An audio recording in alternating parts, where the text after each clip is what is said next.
दुर्गा भवानीका प्रसादले ले भगवान दाइना रहून्।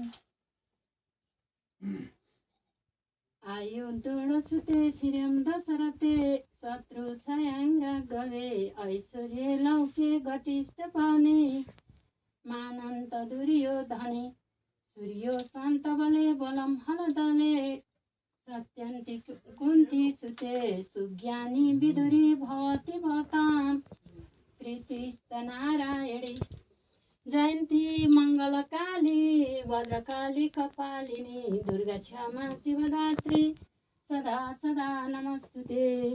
दुर्गा माताका प्रसादले विद्वान हुनु, सधैँभरि भगवान दाइना रहून्। बुवा मम्मीले भनेको सधैँ आज्ञा पालन गर्नु, कोही भन्दा कमी नहुनु। दुर्गा 2082 सालको बडा दशैँको हार्दिक मङ्गलमय शुभकामना छोराहरूलाई।